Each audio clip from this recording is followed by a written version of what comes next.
Hello everyone, welcome to English mock test number 1 for CRE AIIMS. इस mock test में हम English के question paper को discuss करेंगे जो कि CRE एम्स के लिए काफ़ी यूज़फुल है सारे पोस्ट के लिए, क्योंकि आपको पता है कि आपके पेपर में 10 मार्क्स का वेटेज CRE एम्स का है पेपर 1 के लिए और कुछ कुछ पोस्ट के लिए जैसे LDC और बहुत सारे अलग अलग और पोस्ट के लिए UDC के लिए भी शायद, और जिसमें इंग्लिश का वेटेज जो है आपको पेपर सेकंड में भी है। 10 मार्क्स का वेटेज तो सारे में है, लेकिन कुछ कुछ पेपर में डोमेन सब्जेक्ट में भी आपको इंग्लिश ऐसे सब्जेक्ट पूछा जा रहा है, तो उसके लिए भी काफ़ी यूजफुल है। काफ़ी शॉर्ट ये वीडियो रहेगा, 10 क्वेश्चन रहेंगे। आपको वीडियो स्टार्ट होगा, क्वेश्चन आएंगे आपके स्क्रीन पे, आपको स्क्रीन को रोकना है और आपको आंसर खुद करने की कोशिश करना है। उसके बाद एक्सप्लेनेशन देखना है। एक्सप्लेनेशन का जो भी फीडबैक है आपको वो कमेंट सेक्शन में लिखेंगे और इसके साथ ही आपका क्या स्कोर है वो भी लिखेंगे। अगर आपका रिस्पांस अच्छा रहा तो हम और भी वीडियोस लाने की कोशिश करेंगे इस चैनल पे इंग्लिश के मॉक टेस्ट के रिगार्डिंग, और ये काफ़ी ही यूज़फुल रहेगा। अगर आपको ये यूज़फुल लगा तो आप प्लीज़ इसको शेयर करना। चलिए आपका बिना टाइम वेस्ट किए हम ये लेक्चर को शुरुआत करते हैं। पहला क्वेश्चन आपकी स्क्रीन पे ये है। इसमें बोला जा रहा है कि select the most appropriate phrase or word to fill in the blank. तो यहाँ पे एक सेंटेंस दिया हुआ है, उसके बाद आपको फ्रेजर वर्ड से उसको फिल करना है। तो पहला बात तो यहाँ पे ABCD करके आपको 4 फ्रेजर वर्ड दिए हुए, चारों ऑप्शन में जो है वो चारों फ्रेजर वर्ड है और चारों टेक्स्ट से रिलेटेड है। तो आपको चारों का मतलब पता होना चाहिए। तो आप पहले पॉज करो और अगर आपको पता है तो आप कमेंट सेक्शन में बताओ कि चारों फ्रेजर वर्ड का मतलब क्या होता है। जैसे टेक आउट है तो टेक आउट का मतलब होता है बोरो करना, ठीक। उसके बाद ऑप्शन नंबर बी है टेक थ्रो। टेक थ्रो का मतलब होता है कि किसी की मदद करना, ठीक। हेल्प समवन, इसका मतलब होता है टेक थ्रो। टेक ऑफ करने का मतलब होता है वहां से उड़ जाना, जैसे फ्लाइट के केस में टेक ऑफ जो ये वर्ड है इसका यूज होता है टेक ऑफ फ्रेजर वर्ड का, या फिर किसी जगह को छोड़ देना उसका मतलब होता है टेक ऑफ। और टू कवर का मतलब होता है किसी चीज को ग्रहण कर लेना। अब यहाँ पे जो सेंटेंस है वो है Mohan dash the charge of centre for life skill from Mustafa. तो मोहन ने क्या किया, उस चार्ज को लिया, उस चार्ज को ग्रहण किया। तो जो ऑप्शन है हमारा जो सही आंसर जाएगा वो ऑप्शन नंबर डी जाएगा। नेक्स्ट क्वेश्चन हम देखते हैं। सही आंसर आपका है option number D. Next question है, ये सिंपल सा ईडीएम है, once in a blue moon. तो इसका आंसर मुझे लगता है आप सबको पता होगा। Once in a blue moon का मतलब होता है ईद का चांद, एक बहुत ही रेयर इवेंट को बोलते हैं once in a blue moon. तो जो सही आंसर होगा वो होगा option number A. Next question पे हम जाते हैं। इसमें बोल रहा है कि इसमें आपको एक सेंटेंस दिया हुआ है, उस सेंटेंस में आपको क्या करना है कि आपको बताना है कि कौन से पार्ट में एरर है। तो जो सेंटेंस है वो है he will return in a hour. तो आपको यहाँ पे मुझे लग रहा है ये सबसे इजी क्वेश्चन है पूरे मॉक टेस्ट का। तो he will return in a hour नहीं होगा, इन एन आवर होगा, क्योंकि ये आवर जो है ये वोवेल स्टार्टिंग साउंड कर रहा है। और जहाँ हमें पता है कि जो आर्टिकल ए और आर्टिकल एन वहां पे यूज होता है। जैसे जो भी वर्ड स्टार्टिंग में साउंड करते ए ई आई ओ यू से, ए आई यू से शुरुआत नहीं होते, ए ई आई ओ यू से जो साउंड करते, जैसे आवर साउंड कर रहा है, अ से साउंड कर रहा है आवर। तो यहाँ पे जो अ से साउंड कर रहा है इसकी वजह से जो आर्टिकल यूज होगा इन ए नहीं होगा, इन एन होगा। जो सही सेंटेंस होगा वो होगा he will return in an hour. जो सही आंसर सही ऑप्शन है वो है option number C. Next question देखते हैं। इसमें आपको बताना है कि appropriate synonym of the given word. Word है जीनियल। जीनियल का मतलब होता है बहुत ज़्यादा फ्रेंडली, बहुत ज़्यादा प्लीजेंट जो होता है वो। चार ऑप्शन देखते हैं। ऑप्टिमिस्टिक का मतलब होता है आशावादी होना। डेस्पोडेंट का मतलब होता है निराशावादी होना।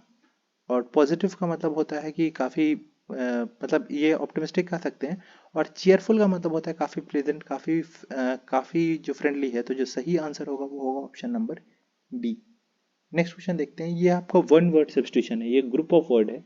ग्रुप ऑफ वर्ड कुछ इस तरह से है, कैपेबल ऑफ और adapted for turning easily from one to another of various task fields of endeavour etcetera and is able to do to many things. तो हमें पता है कि ऐसे लोगों को क्या बोलते हैं, ऐसे लोगों को बोलते हैं वर्सेटाइल। आप लोगों को जैसे मूवी देखते होंगे तो जो ऐसे हीरो जो सारे तरह की मूवी करते हैं तो उन्हें बोलते हैं वर्सेटाइल एक्टर। तो जो बहुत सारे काम को अच्छे तरीके से कर सकते हैं उसे बोलते हैं वर्सेटाइल। जैसे और सब ऑप्शन का भी हम वर्ड का मीनिंग देख लेते हैं यहाँ पे, एक मिनट।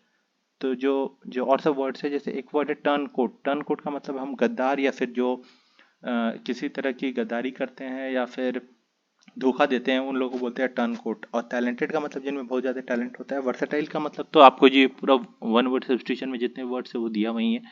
जो फ्लेक्सिबल है, फ्लेक्सिबल का मतलब होता है कि आप काम स्विच कर सकते हैं एक से दूसरे, लेकिन इस फ्लेक्सिबल का ये मतलब नहीं हो सकता है कि आप सब चीज़ अच्छे तरीके से कर रहे हैं। जो वन यहाँ पे क्वेश्चन में क्लियर मेंशन किया हुआ है and able to do to many things. तो जो अलग अलग बहुत सारी चीज़ को अच्छी तरीके से कर सकते हैं। तो जो सही आंसर हो जाएगा वो यहाँ पे हमारा वो सही आंसर होगा versatile, option number C. Next question देखते हैं हम, एक मिनट। नेक्स्ट क्वेश्चन देखते हैं। ये अब हमारा ग्रामर का क्वेश्चन शुरू हुआ। तो यहाँ पे आपका क्वेश्चन है कि एक सेंटेंस दिया हुआ है, आपको उसको एक्टिव से पैसिव वॉइस में करना है। तो एक बेसिक सा रूल है एक्टिव से पैसिव वॉइस करने के लिए, वो ये है कि हम क्या करते हैं, जो हमारा एक्टिव में सब्जेक्ट होता है वो पैसिव में जाके ऑब्जेक्ट बन जाता है, सिंपल। और ये इसी का जस्ट उल्टा होता है, जब जो पैसिव का सब्जेक्ट होता है वो एक्टिव में आके ऑब्जेक्ट बन जाता है। यहाँ पे क्वेश्चन है कि does Sneha not lick the butter. तो जो स्नेहा यहाँ पे सब्जेक्ट है वो क्या हो जाएगा, वो ऑप्शन में हमारा जो आंसर में हो जाएगा वो स्नेहा एज ए ऑब्जेक्ट हो जाएगा। तो यहाँ पे देखिए आप चार option A B C D में, एक मिनट, ऑप्शन नंबर ए में स्नेहा ऑब्जेक्ट है, सही है, हो सकता है ये। ऑप्शन नंबर बी में स्नेहा सब्जेक्ट है, तो ये तो एकदम ही नहीं हो सकता है, बी ऐसे ही एलिमिनेट हो गया। सी में स्नेहा अगेन ऑब्जेक्ट है, तो ये हो सकता है। और ऑप्शन नंबर डी में स्नेहा अगेन सब्जेक्ट है, तो ये नहीं हो सकता। तो डी नहीं हो सकता है और बी नहीं हो सकता है।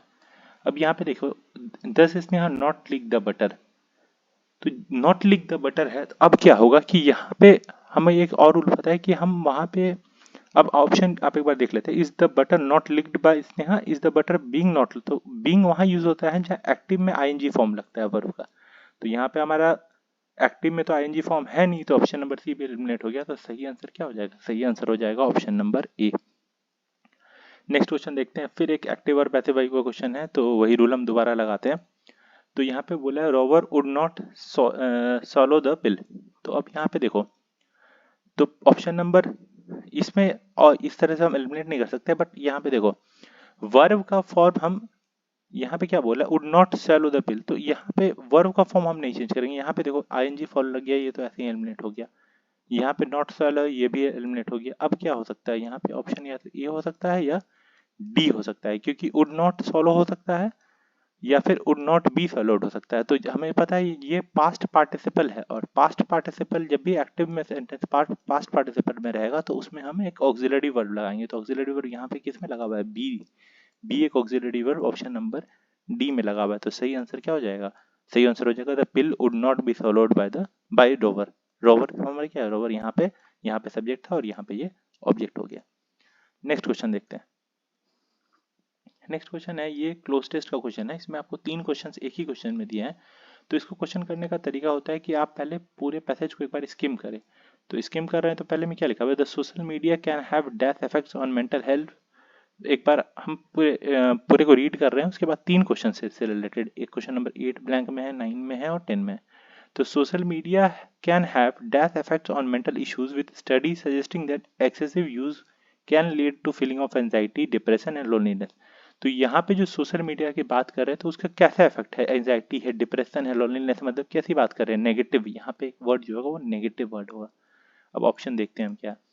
एक होता है डेसेरस, डेसेरस मतलब कि डिजारियस, डिजारियस का मतलब कि एक, ये एक पॉजिटिव वर्ड है, तो ये ऐसे ही नहीं होगा। पॉजिटिव तो अपने आप में ही पॉजिटिव है, तो वो भी नहीं हो सकता। और डिलेरियस भी एक पॉजिटिव वर्ड है जिसका मतलब होता है काफी अच्छा। तो अब जो ऑप्शन हमारे पास बचा वो है डेट्रीमेंटल। डेट्रीमेंटल का मतलब होता है वेरी हार्मफुल, वेरी डैमेजिंग। तो सही आंसर क्या हो जाएगा, सही आंसर हो जाएगा ऑप्शन नंबर सी। अब हम इस पैसेज को आगे पढ़ेंगे। To combat this negative effect expert recommend setting dash for social media use. तो एक्सपर्ट ने कुछ सजेस्ट किया है कि क्या सेट करना है। तो ऑप्शन देखते हैं, ऑप्शन से ही क्लोज टेस्ट के क्वेश्चंस बनाए जा सकते हैं। तो पहला ऑप्शन है गोल, सॉरी पहला ऑप्शन है प्रिंसिपल। प्रिंसिपल और प्रिंसिपल्स का एक सिनोनिम है स्टैंडर्ड्स। प्रिंसिपल और स्टैंडर्ड्स को हम सेट करते हैं, किसी को काम करते हैं तो उसमें प्रिंसिपल और स्टैंडर्ड्स हम सेट करते हैं। यहाँ पे क्या हो रहा है, यहाँ पे हम एक्सपर्ट ने कुछ सजेस्ट किया, कुछ प्रिंसिपल किसी की क्या चीज, किसी नेगेटिव इफेक्ट को कम करने के लिए। यहाँ कोई टारगेट सेटिंग की बात नहीं कर रही जा रही है। गोल का भी मतलब क्या है, गोल हम किसी टारगेट के स्पेसिफिक, जहाँ टारगेट की बात होगी वहां पे कुछ गोल हम सेट कर सकते हैं। लेकिन यहाँ पे क्या है, यहाँ पे कुछ रूल हमें सेट करना पड़ेगा, कुछ फिक्स चीज ऐसे सेट करनी होगी, जैसे to combat this negative experts recommend setting dash for social media use. तो हमें एक रूल सेट करना पड़ेगा, ताकि रूल सेट हो तब ही इसके नेगेटिव इफेक्ट कम हो सकते हैं। हम गोल सेट करके कोई नेगेटिव इफेक्ट कम नहीं कर सकते, प्रिंसिपल या स्टैंडर्ड सेट करके कुछ, क्योंकि आप सोशल मीडिया पे क्या प्रिंसिपल सेट करोगे। अब प्रिंसिपल को आप सारे लोग उसको लागू करेंगे, ऐसे सारे लोग उसको फॉलो करेंगे ऐसा तो जरूरी है नहीं। तो जो सही आंसर हो जाएगा वो हो जाएगा option number D. Next question है, other strategies include dash with friends and family in person, engaging in hobbies और physical activity and seeking professional guidance if necessary. अब यहाँ पे देखो, यहाँ पे 4 वर्ड है, इंटरेस्टिंग, कोऑपरेटिंग, इन्वॉल्विंग या इंटरेक्टिंग। अब आप यहाँ देखो, अदर स्ट्रैटेजीज दैट, आप अपने फ्रेंड्स के साथ क्या करोगे, कॉपरेट करोगे, इन्वॉल्व करना मतलब उनके साथ इन्वॉल्व होना, तो ये तो हो नहीं सकता। कॉपरेटिंग हो सकता है, लेकिन उससे भी ज्यादा जो सही वर्ड है वो है इंटरेस्टिंग, मतलब कि आप किसी पे भरोसा कर रहे हो किसी काम के लिए, तो वो हो गया इंटरेस्टिंग। यहाँ पे भरोसा की तो कोई बात हो नहीं रहा है यहाँ, या आपको कोई, सॉरी, इंटरेस्टिंग का मतलब होता है, इंटरेस्टिंग का मतलब होता है आपको कोई काम सौंपा गया, तो यहाँ काम सौंपने की तो कोई बात कर नहीं रहा है।